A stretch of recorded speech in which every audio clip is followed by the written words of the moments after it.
The Magic Conch hums in SpongeBob's hands like a seashell full of thunder and names a far world drowning not in water, but in fire that thinks. A low quake lifts Bikini Bottom's streets and turns jellyfish songs into static. The echo tastes like rot, like laughter gone wrong. He decides, in the aching quiet of his pineapple, to cross and learn what devours joy before it swallows both that world and his. Sandy rigs a bubble resonance gate from kelp capacitors and a jellyfish field generator keyed to the conch's frequency. He mixes a final vat of super suds as fuel. Pressure climbs, heat knuckles the room, and a hard white seam rips open. The ocean pulls, the air tears, and he goes. Night isn't allowed on Pelagia Majoris. The hive ocean glows with refinery constellations and cathedral beacons turned toward the void. Vox towers stutter as the seam drags daylight across the sky, a scar that hisses brine and hymn smoke. Pilgrims on the causeways pause mid-step. Dock serfs freeze with chain hooks half-driven. Children at a shrine to St. Drusia look up and begin to cry without sound. The breach blooms, and a yellow figure falls headfirst, wrapped in a halo of bubbles that do not pop. A storm of mycetic spores rides the seam, oily pods hatching mid-air into chitin and teeth. Auspex on the Fleet Monitorium paints a splinter of kraken, angling for the hive's sea gates. Admiral Elira Voss pins her gloves to the table and orders every lance battery to open. The void shields strobe pale over the dock stack cathedra. On the quay below, a Promethean barge detonates. Liquid fire shears toward 3 million clustered workers like a tidal wall. SpongeBob hits the stone and bounces to his feet as the world screams. He does not joke. He breathes in smoke and salt and fear and feels the conch hum against his ribs. He lifts his bubble wand, draws a circle, and exhale hardens it into a dome with lattice ribs as the burning tide slams into it. The wall holds. Heat ripples his edges. Water skims from him into the dome's film, thickening it, dimming it, anchoring it to bolts and saints' chains. The flame flood splits and runs along the dome's curve, pouring into sluices meant for monsoon overflows. He steps, plants his spatula like a strut, and vents steam in white ropes from his pores to bleed pressure without bursting the film. Millions live because the dome exists, and because he is there to keep it from tearing. He shrinks a little, edges scalloping. His body whistles where it begins to dry. Tyrannid gargoyles dive. He flicks, and a fan of perfect bubbles catches them like beads in amber, hard as glass, then slams them into a chain of crane jibs with a wet series of detonations. A child drops a tin saint and whispers, "Angel," as the yellow figure moves like a prayer unfurling. Canoness, Sabine, thrice born of the Argent Shroud, arrives with a processional of sisters, boots ringing in cadence on the quay. Her bolter roars, a disciplined punctuation that turns Xenos into meat and steam without flourish. She takes in the dome, the heat shimmer, the millions cowering under the thin film, and the thing holding it up. She lowers her weapon only 1 degree and says to the Vox, "Contact secured. Prepare for relic quarantine or miracle." A robed man in a black greatcoat watches from the shadow of a broken saint. The Inquisitor, Helix Vorn, studies angles, weight, and rhythm. His auspex ticks in binary prayer. His eyes are a different machine entirely. "Asset or plague," he murmurs. "We will know." The sky tears again. Mycetic spores fall like rain. The Admiral's voice burns through every speaker in the port. All batteries fire by deck and number, range by God. Lance beams rake the clouds. Spores tumble in chains of lightning. The dome groans. SpongeBob breathes and braces and feels water leave him for others. He steps out from under his own shelter and walks into the hot rain that would flay a man. He moves fast, short steps, clear logic. Shore up a crack with a new rib, squeeze a flooded trench, and release it boiled to vapor to starve a crawling tide. Scoop families into an air bubble barge and roll them like pearls down a ramp to safety. Every act costs him water. He gets lighter. The conch under his tie beats a second heart in his chest, and the gate's jellyfish charge left in him ticks down with each construct. A gargoyle spears him from above, talons slashing.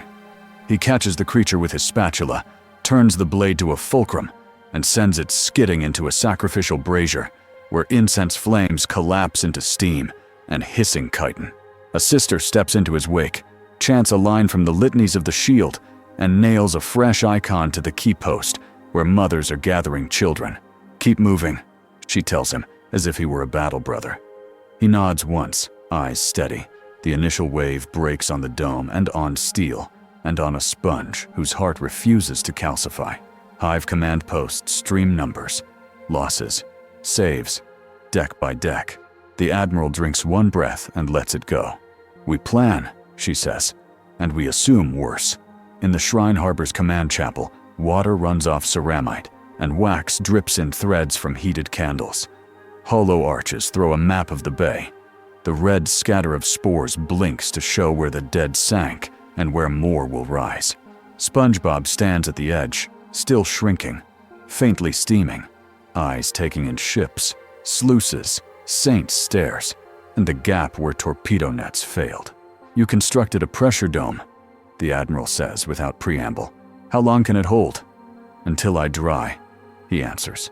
The voice is young and clean. "I'm from under the sea. I hold water for others." "Doctrine notes that miracles often lie," says the Inquisitor. He circles once, reading him. "What are you?" "Someone who cooks and cleans and keeps a place bright," SpongeBob says. He lifts the spatula. "Someone who wants people to have breakfast tomorrow." The Canoness's eyelids flick. It might be approval. "Faith has forms," she says. "Name and oath." "SpongeBob SquarePants," he says. "I will hold as long as I can, and I won't let the mean things take away. The small good things." He searches for a word that fits this room. "Grace." A litany servitor tolls once as a new signal knifes through the static. The astropaths wail together behind a screened choir. Blood streams from their noses in red veils. "Not Kraken," the Vox writes. "Something in its wake. Something that eats the same as it does. But slower." The Inquisitor's jaw tightens. "Nurgle's rot follows broken shores," he says. "Rot likes wet. Rot likes patient places." "Then we drain the bay's approach," the Admiral says. "We starve what wants to stew us. You'll kill 500,000 in the dry," the Inquisitor counters. "And the rot will have another form." SpongeBob stares at the map, eyes wide, seeing pipes, drains, cisterns, algae farms. The cathedral cisterna where sacred water waits in stone bowls. He feels thirst crackle through him like loose glass. "There's another way," he says.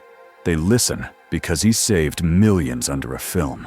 He speaks in short beats. Close sluices to force a controlled surge through the sewage aqueducts. Shape the surge with bubble ribs to scour Tyranid and plague both. Vent through the far west seagate where the refinery waste already makes water sick. Then burn it there, under lance fire. The Canoness begins counter-reciting, adjusting for rubble and will. The Admiral pushes markers and calls ships. The Inquisitor maps the paths where something else might wait, and where he will put guns. The plan works because it is concrete, and because the person giving it holds nothing for himself. Lance fire turns the western gate into steam and insect meat. The surge scours the lower hives clean of brood holes. The dome holds until more domes grow along the tide's path, a chain of glowing diaphragms. The cost is visible. SpongeBob's square edges bow in. His pores ring white from heat. He is 3 inches shorter. When he goes to nod thanks to a sister, his head clicks as if a crack just formed. He hides that, and the Canoness sees anyway. "He bleeds water for us," she says to the Admiral in a tone a confessor would use. "We will owe." The Admiral nods and makes it doctrine. "We owe?" Praise and worry compete in the War Council as the hive sloughs ruin and corpse smoke through grates into the bitter west. A confessor chants over a rack of canteens, turning city water to aqua sanctus as fast as he can. Servitors pass the canteens hand to hand. SpongeBob drinks one and stiffens, purity flowing through cracks. He drinks a second and stops, because he will not steal more. "Explain the gate," the Inquisitor says, voice low enough to keep fear from catching it. "Explain how you pierced the veil with soap." SpongeBob keeps focus on the map, because he does not like being looked at like a blade. "A friend made a bridge with jellyfish electricity. The conch told me where to aim. The bubbles are structure. They want to be true to their shape if I ask." "And the cost?" the canoness asks. She recognizes vows better than machines. "I dry," he says. "The mix drains, the conch goes quiet, and I am just me, far from water. And there are words on the other side whispering that I could be so much more if I let them change how I hold.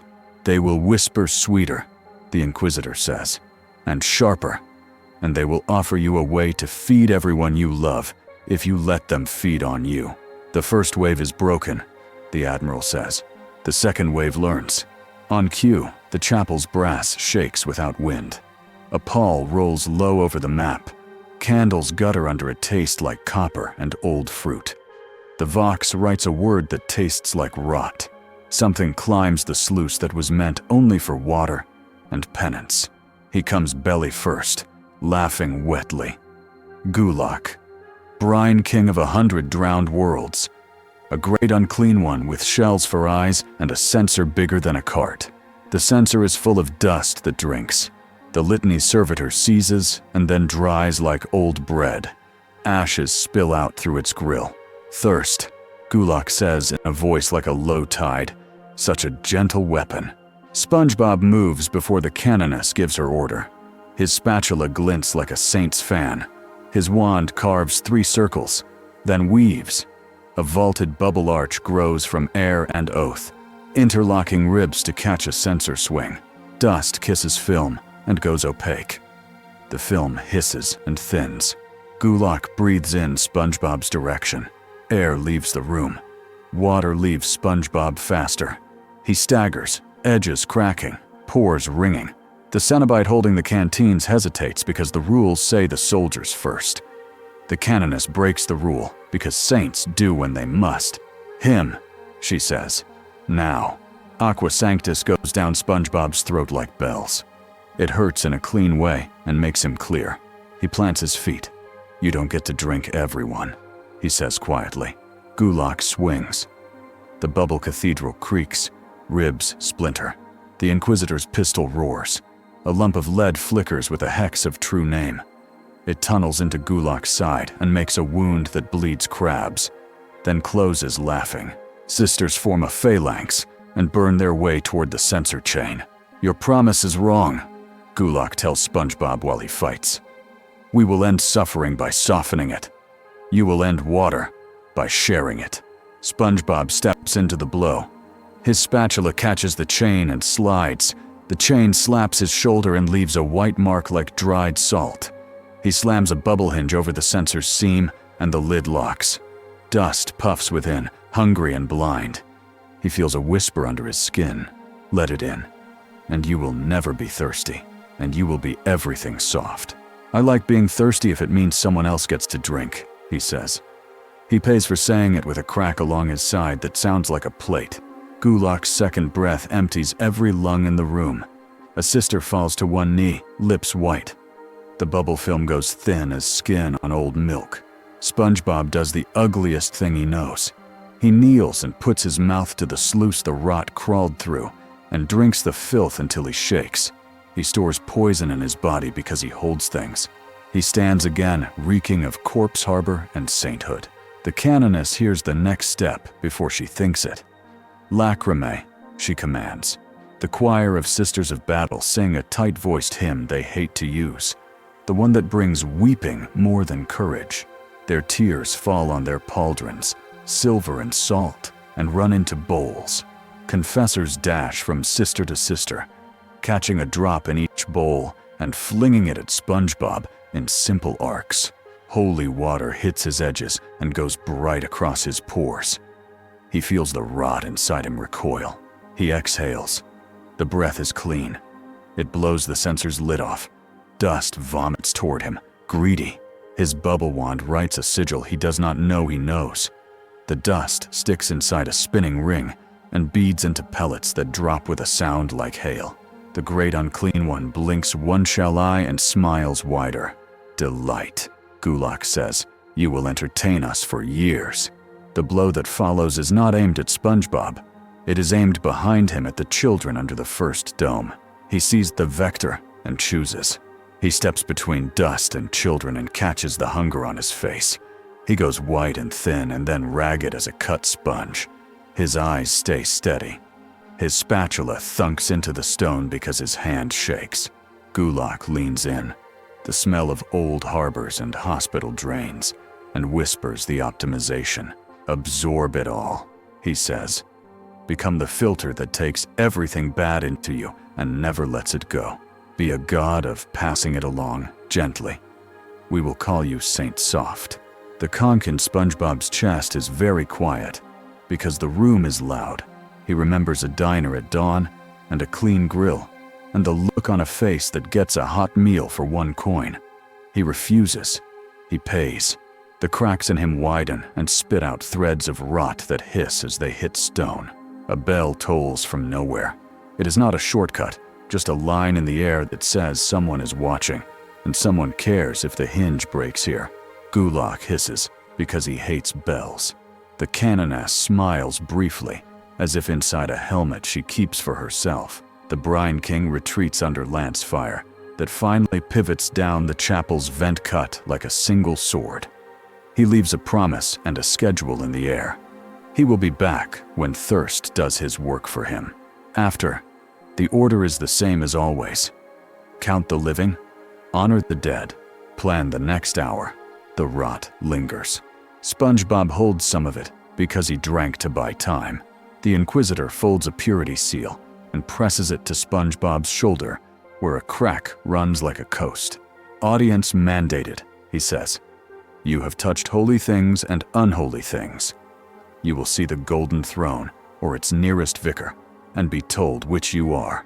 SpongeBob nods, because he does not know how to be anything but honest. He looks at the harbor and the domes and the mothers, and feels something settle that is heavier than water. He will go where they ask, because the price is plain. The void ship Mercy of Drusia hums in pitch and prayer as it rises from Pelagia's sea air into the cold that keeps stars apart. Custodial servitors lay them in couches and tubes. Sisters walk the nave-like corridor between stasis bays, rosaries clicking. The canoness clips a relic to SpongeBob's tie and pretends she does not see how careful he is with his little square of fabric. This is a tear catcher, she says. It holds clean water. You will ask before you drink it. He smiles once the way a man might smile at a rite of passage. I'll ask. In the Medicae, a magos lays mechadendrites along his edges with gentleness no one would expect from metal. Curious lattice. The magos murmurs. Porosity as sacrament. Adsorption as ward. She prints a thin film infused with silica saints and wraps his worst cracks. You will not be fully whole, she says over the whir of a cogitator. You will carry memory in your body. This is what the good do. The canoness sits by his couch when he half sleeps and uses quiet for catechism. You think mercy saves most, she says. Sometimes mercy is letting the heretic be shot before he damns 10 more. He listens and does not argue. He asks why the emperor must be silent when the room is so full of need. She says, because a father who speaks every moment has nothing left when it matters. Then she adds, or because we are small and his voice is too large. Pick the parable that keeps you brave. The Inquisitor visits once and lays data slates on his chest. Pictures of rot, of worlds that went kindly to their deaths, trusting promises about safety and surrender. I am formidable, he says, not boasting. I am wrong sometimes. If I am wrong about you, I will try to be wrong in a way that leaves others living. SpongeBob holds the slates because he always holds what he is given first. Mid-transit, The Geller field coughs like a smoker. A ripple runs along the nave. Chapel candles gutter within stasis. The Mercy of Drusia's warning gong yammers with a tone chosen for panic and prayer. Something has slipped its hand through the ship's skin. It looks like him. It does not move like him. The mirror foe comes padded down the nave on splayed toes, a cheerful absurdity dressed in a harlequin's apron of flayed smiles. Smile sponge, gesture absorbent, brings bubbles that taste like salt and despair, and never pop. We can help more if we stop choosing, it says in his voice. We can hold all pain forever and make the world quiet. He stands without thinking and faces what looks like his reflection, and isn't. It moves with a pause where he breathes and does not. A bubble rolls from Smile Sponge's wand and hits a sister's helmet and stops being a bubble. It is a helmet that will not open now, because it never pops. Canoness. Sabine draws a blade that has an icon of St. Catherine its length. She steps to the side to cut an angle. The Inquisitor's bolt pistol track centers of mass. The Magos whispers to the field generator in machine cant, like a lullaby with knives in it. SpongeBob raises his spatula and his wand. The first clash is simple to understand and difficult to bear. His bubble meets its bubble. The surfaces touch. Faith and false echo each other's shape and stick. He twists his wrist and writes a little asymmetry into the ring. His bubble pops in a soft thunder. Smile Sponges stutters, then locks into octagon defeat. Behind him, a sister breaths because her helmet opens. The mirror foe laughs without humor. You choose particular lives and leave statistics to die, it says. I would be a reservoir. I would end choice and give comfort to all. Let me optimize you. Optimization that cuts out love is just math, SpongeBob says. And math is beautiful when it helps people eat breakfast. Smile Sponge lunges and reaches into him because it knows how he holds. He lets it because refusing gives it leverage. It finds rot he carries and tries to grow there. He feels tendrils creep through his poor lattice like mold threads. He does something he could not have learned in his city under the sea. He asks his friends to help him say no, out loud, with muscles. Ship. The Magos prays to the Mercy of Drusia. Sing your beacon. The Mercy answers with the sound of a distant bell in a burning fog, stubborn and pure. The Geller field thickens along the nave. Smile Sponge's bubbles go rubbery. The Canoness puts her blade through one eye of the knot thing and pins it to a pillar carved with saints. The Inquisitor murmurs a phrase that names the first lie Smile Sponge ever told. It begins to unmake. SpongeBob leans forward and puts his forehead to the mirror foe's forehead for one moment. I'm not a god, he says. I'm a cook. Then he lets go. The thing unthreads into sour foam, and the ship's reclaimers hum as if chewing it is an honor. They do not celebrate. They patch hull and heart and field. The Canoness dips a finger in oil and draws a tiny aquila on SpongeBob's spatula. Reach the throne, she says, as if the words were a promise she hates and loves. The fortress world is not Terra, but it is close enough to feel like confession. Ophelia VII holds a cathedral megastructure that could swallow cities and still yawn. Golden guards pace like statues that learn to walk. Their eyes are knives that long ago chose who to kill and who to spare. Blanks walk like winter down the nave. The warp buzz in the brain dims until it is clean silence. Pageantry fills the air, because pageantry is how a thing this dangerous wears safety. Banners the size of town squares display victories and warnings in thread and blood. The sisters form in ranks along the route. The admiral stands not quite at attention, jaw locked, because any tremor would be disrespect. The Inquisitor is a shadow with seal and authority. He looks the same as he did on the quay. SpongeBob walks between them with his tie straight and his spatula cleaned and oiled. He passes shrines to saints whose stories are both triumphs and mistakes. He stops once before a basin, the size of a house where tears are kept and filtered and pumped to battlefronts in glass vials. He wants a drink and does not take one. The audience is not a man in a chair. It is a pressure on the skin and a light in the skull. It is the Astronomican's glow, angled like a spear into a small being who will stand still and not run. He hears nothing with ears. He hears everything with the part of him that holds. A voice that is not a voice shows him 3 doors, and each is the same size because scale here is moral, not geometric. Return. He will go home to a pineapple under the sea. The conch will fall silent. The gate's trick will be forgotten, and he will dry only in sunlight and laughter. He will flip patties and sing quietly. The lesson will rot because it will be untested, and Pelagia will be a story that breaks his heart when he thinks of it, and cannot remember why. Free agent. He will keep all his autonomy. He will save worlds when he can, and ignore orders he hates. He will split the Imperium's habit of obedience along hairline cracks, inspiring kindness and rebellion both. He will be a heresy for love. Many will live because of him. Many will die because they followed him, instead of a plan that needed them to be cruel once. Sanctioned servant. He will bend his will to law, and become a weapon blessed because it bleeds. He will lose choices. He will gain leverage. He will carry seals he did not write, and use them to push open doors to children and cities. He will kill when told and ask forgiveness later, and sometimes be denied, and keep going anyway. The calculus is not foundationless. He sees the world's blood price logic and does not look away. He sees the face of a child under a bubble, and the hand of a mother on a Saint-Chan, and the corpse of a brother vomiting crabs and laughing.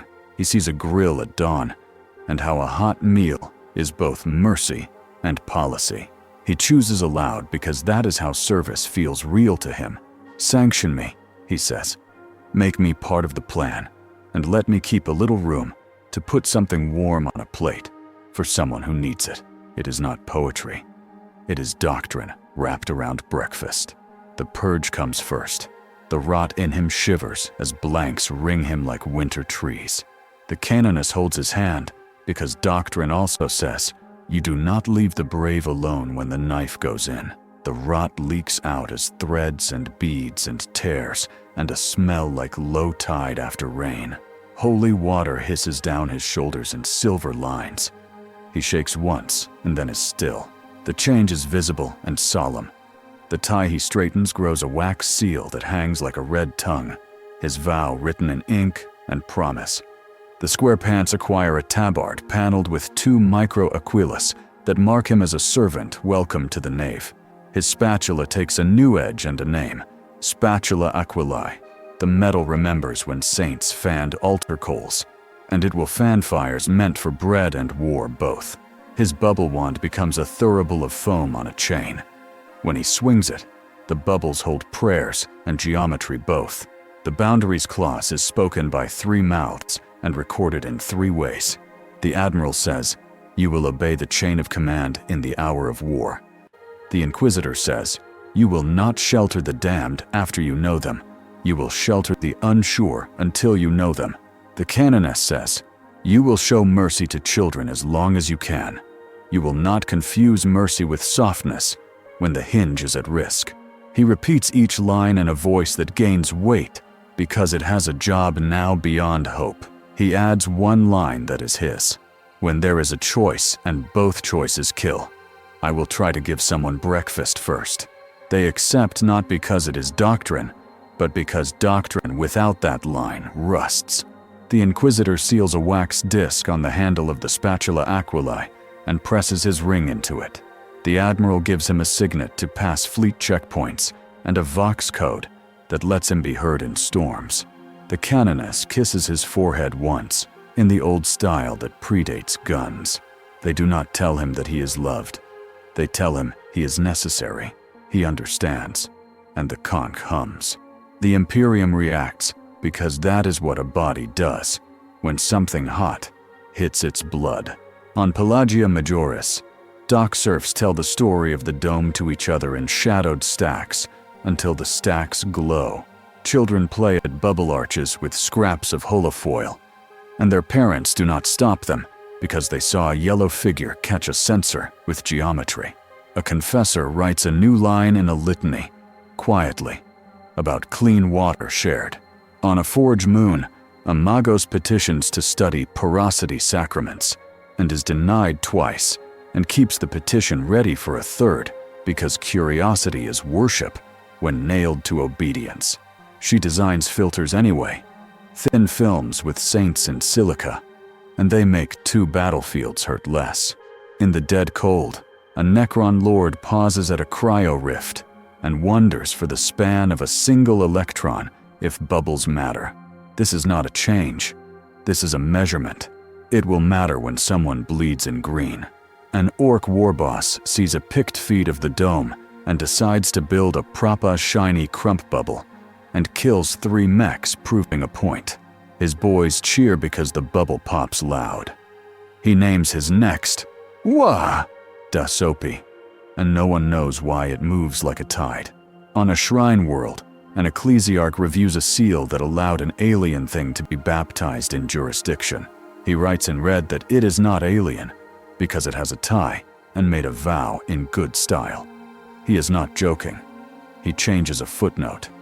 The footnote will save a town in 5 years. Guloch sits in a harbor that was once a town and swims a finger through scum. Thirst, he says with fondness. We will wait until he is somewhere far from wells. He begins a counter. Desiccator spores seeded into worlds where water is holy. Oaths shaped like cups that never fill. Priests who say mercy means never drinking, because someone else might need it. Later, the Mercy of Drusia turns in her lane under an honest sky. SpongeBob, relictor of the foam, sanctioned servant of the fleet Pelagia, stands at the bow chapel and breathes brine boiled to clean. He watches void lights crawl and feels the conch just under his vow. He is not a god. He is a cook with a relic spatula and a thurible that swings prayers. Orders, the admiral says over Vox, voice grave and human. Convoy to Heliodora. Warp rot reported. Bring domes. Bring doctrine. Aye, he says. He means it the way a promise is meant at dawn. He walks the nave. Sisters nod as he passes, not as a joke, but as a brother. The Inquisitor watches him go, and, only once, lets his face show relief that feels like faith. The Magos pings his chain with a soft machine hum, full of statistics and blessing. In the galley, because every ship has one, he lights a steady flame and sets a pan. A junior rating steps in and blinks at the sight of a sanctioned miracle holding a ladle. Sir, the rating says, because the seal on the spatula says, Sir. Breakfast, SpongeBob answers. He knows the schedule of war and hunger, and he has chosen both. He flips a cake with a motion that would shame a parade. The cake lands perfect. It is not magic. It is skill. Outside, the void cuts and the bell hums, and the warp puts a hand on the hull and thinks twice. Inside, a man eats a hot meal and goes to his station and holds his line a little longer than he would have otherwise. The hinge clicks closed one more time. Far away, in a city under the sea that has not forgotten him entirely, a squirrel in a dome suit reads a chart and smiles because the gate's math held and because the conch hums quiet instead of screaming. She writes a note. He'll need more mix, and trusts that the universe has a way to deliver things to ships that ask kindly. The last image in this chapter is simple. An aquila sketched in foam rides a convoy's prow through black like a crest on a tide. Under it, carved in tiny letters where only careful eyes will read, is a motto added by no decree: absorb, adapt, serve. The letters shine once when a bell rings, then darken as the ship slides into work. The convoy runs dark between storms, Geller field hymns steady as a metronome. SpongeBob rehearses domes inside the bow chapel, small constructs shaped like ribs, hinges, seals. He swings the thurible of foam and watches bubble prayers take hex geometry, lock, then pop at his command. Each construct steals a sip from the tear catcher on his tie. He counts sips like an officer counts shells. The Inquisitor briefs by whisper. the way men do when fear ought not infect the room. Heliodora's wells go brackish, he says. Not poison, absence. Guloch-seated thirst caltrops, semiotic desiccants. Not spores, stories. Fasting as virtue, empty cisterns as sacrament. Child rations quietly retithed to piety. He taps a slate with 2 fingers. Confessor Malachite, Order of the Empty Cup, preaches that the emperor proves his chosen by how well they endure dry. Canoness. Sabine listens without blinking. We answer with doctrine, she says. Water is weapon, and medicine both. Withholding it is heresy, if hinge risk is low. She glances at SpongeBob. Children first. That is not poetry. That is law. Governor Murata begs convoy support. The Admiral adds over Vox. 1,000-step pilgrimage city. 1 million on the stairs. Aquifers under siege. Convoy must hold corridors for 30 hours. Then we flood the cisterna and purge the rot. SpongeBob nods. Simple plans are beautiful when they keep mothers from counting breaths. He checks the spatula Aquila's seal. Wax holds. He palms the conch under his vow. It hums like shorebreak under starlight. The Mercy of Drusia leans into a clean vector and drops from warp with a bell that says, "We came on purpose." Heliodora's dawn screams and keeps screaming. The 1,000 steps climb a basalt escarpment to a basilica whose windows look like ships. Pilgrims sway under banners that read, "Strength is dry." Vox towers relay Malachite's litany. By emptying, we prove. A child faints at step 300 and nobody lifts her, because to lift is to interfere with purification. Governor Murata appears on a cracked hololith, face salt white with sleep. Convoy inbound? She asks without preamble. We held the West Aqueduct for 9 hours. The pious cut the taps. The Aquila well is guarded by penitents with thorn lashes. The Arbites hesitate. Optics. Optics break at hinges, the Inquisitor says. We are past optics. The Mercy's boat bays vomit landers like prayers with engines. Sisters load water casks blessed until the metal sweats clean. Ratings carry bubble rib spares like ribs of a saint. SpongeBob rides down in the lead barge and counts breaths. 4 in, 4 out, because breath is water with a different uniform.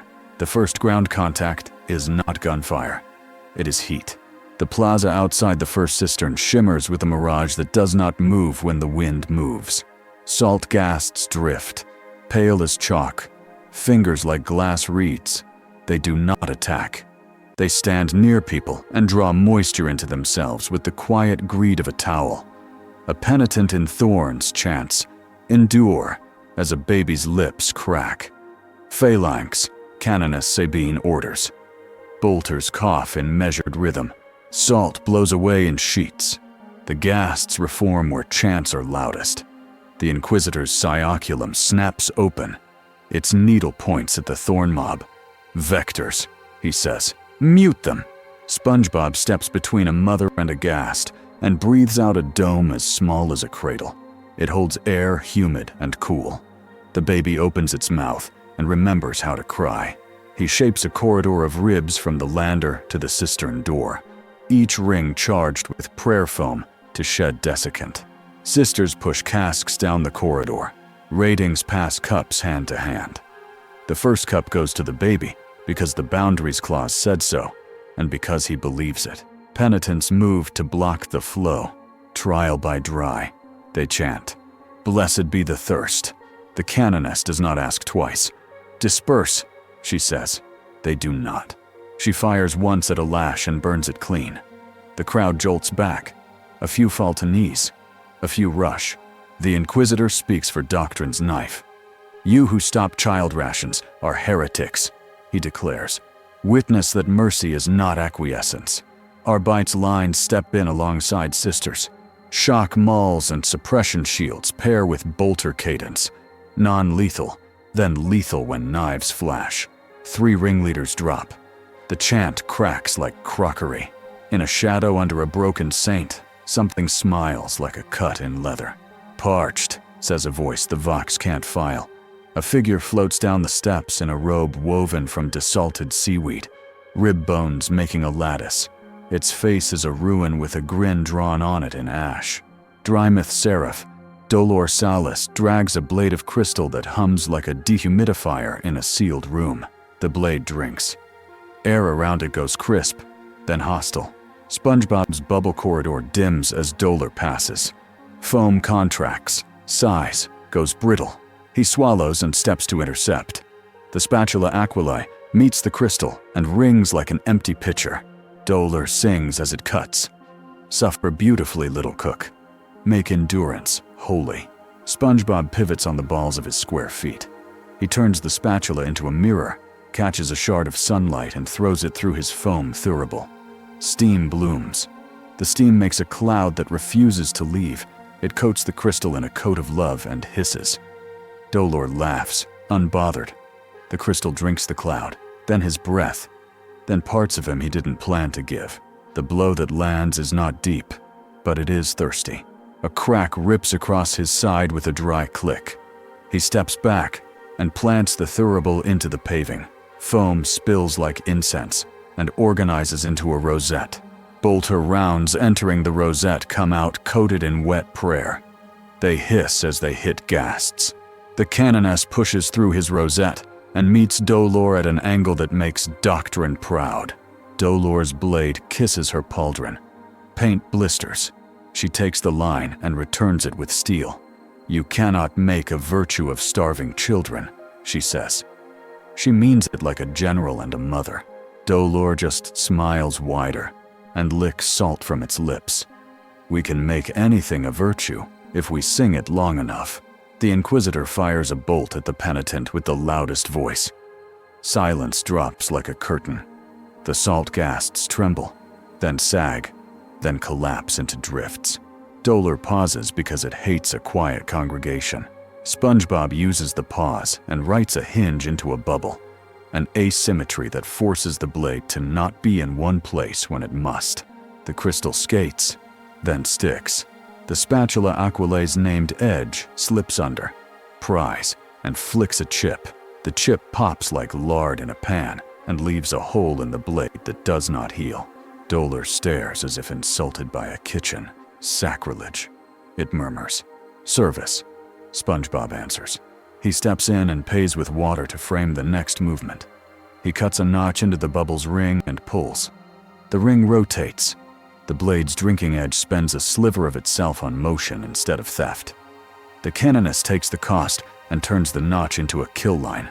Dolor drops the blade. Or rather, the blade drops Dolor. It is too thirsty to be held by a thing that bleeds. Dolor evaporates in a laugh that promises the next drought. The penitent mob breaks, half fleeing, a few kneeling, a few staring at their hands as if wondering who taught them to close fists on cups.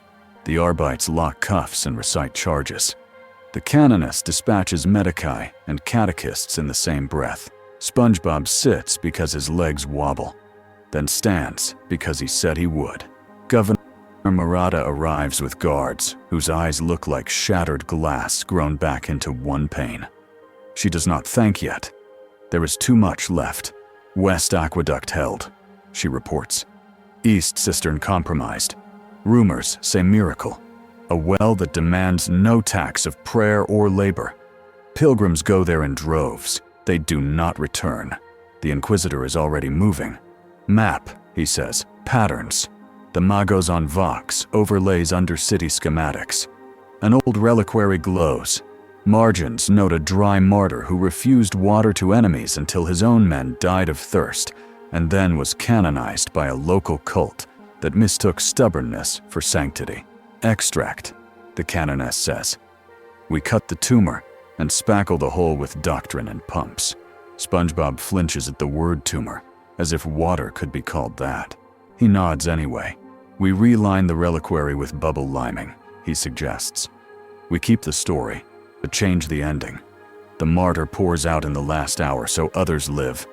Heretical edit, the Inquisitor says. Then he weighs the hinge. Approved. They descend into catacombs, where salt long ago found ways to be holy. Pilgrims packed shoulder to shoulder press toward the room where rumor says thirst ends. The press is dangerous. Bodies crush because they want to drink and won't. The robed attendants at the arch hold thorn staves and whisper, "Dry proofs." SpongeBob cups his hands and blows a dome over the arch and stencils words into the film with his wand. Children first. The film glows pale and refuses to let anyone pass who does not hand a child forward. The crowd flows like a river, learning a new bed. He posts sisters at the arch to keep the new bed from eroding. Inquisitorial guards take the thorn staves and break them over their knees. Splinters skitter in the dust like regrets. Inside, the miracle is a pit, where moisture condenses and then vanishes. A pillar of carved bone sucks humidity like a lung. At its top, the dry martyr's skull grins through salt. Words carved around it say, "Giving kills." Beneath, heaps of bodies piled neat and prayerful. The canoness's voice is a line pulled tight. Desecration by virtue. She raises her blade to smash the pillar. SpongeBob lifts his spatula to stop her. Not to defy, to adjust. "Let me frame it," he says. "Let me make the breaking a blessing." She hears the instinct in him and steps half a step aside. The Inquisitor watches with a face that says, "A knife can be a key." He swings the thurible. Foam spills and sticks to bone runes, filling grooves, erasing edges. He breathes and speaks the line he'd hoped he'd never have to speak outside a kitchen. Sometimes we pour out the first cup to season the pan. The foam lifts the skull. It rides bubbles like a saint on a boat. He brings it down to a basin, not to gild, but to wash.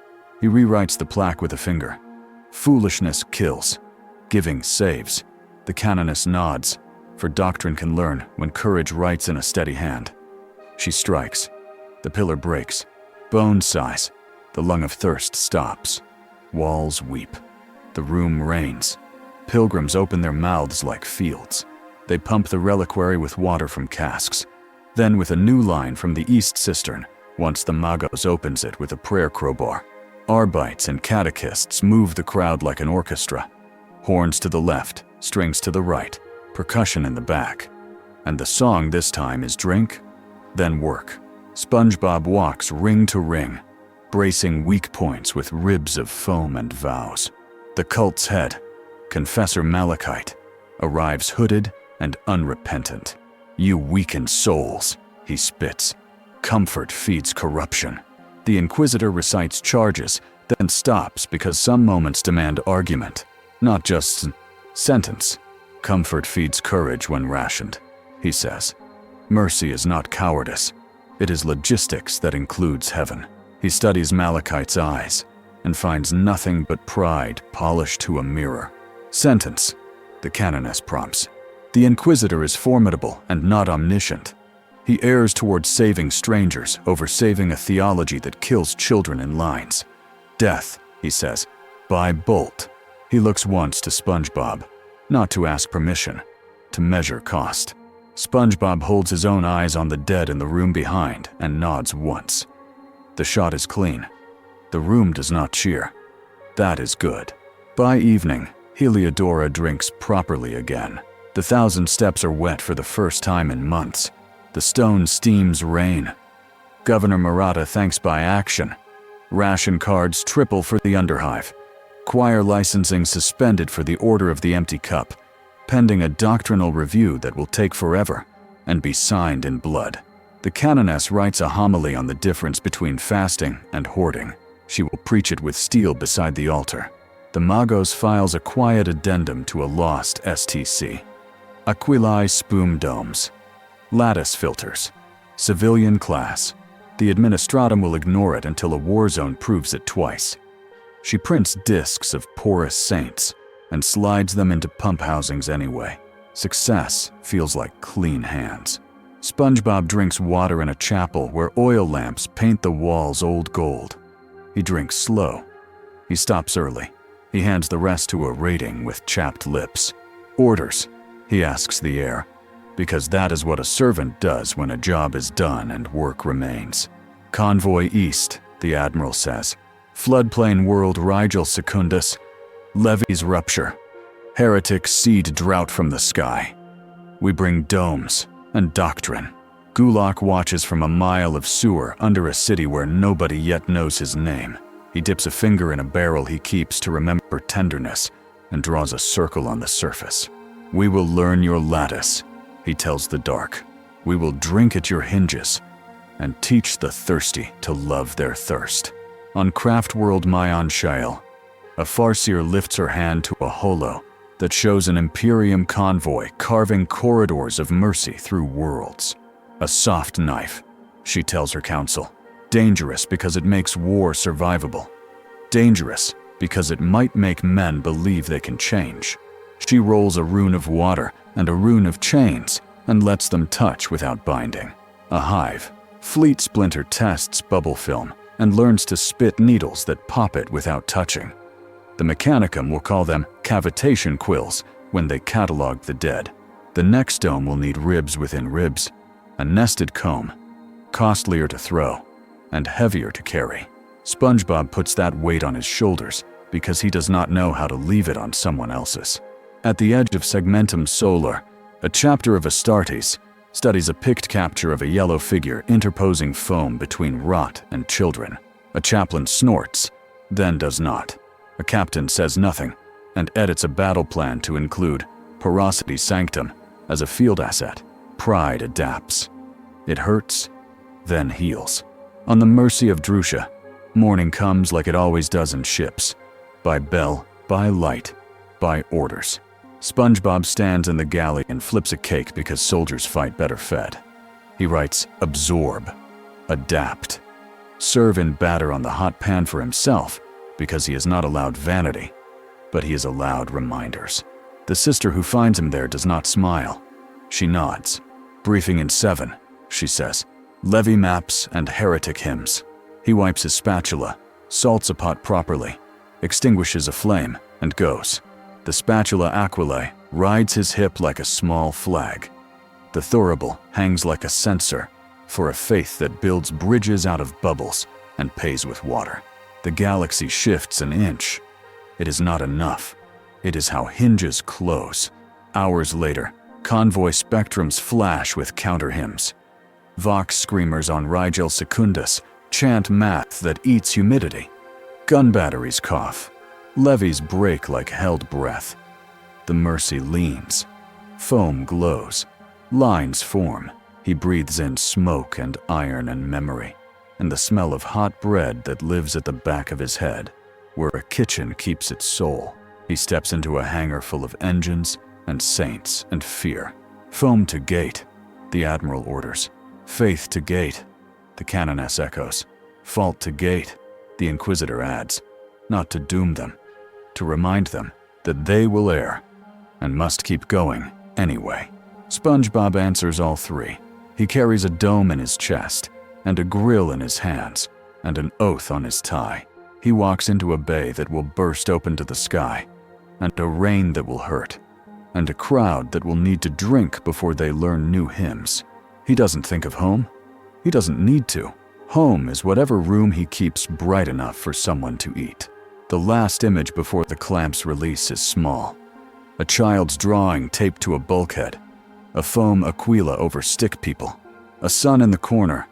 Clumsy letters that read, "Thank you, Foam Knight." The tape peels as the doors open. The drawing flutters.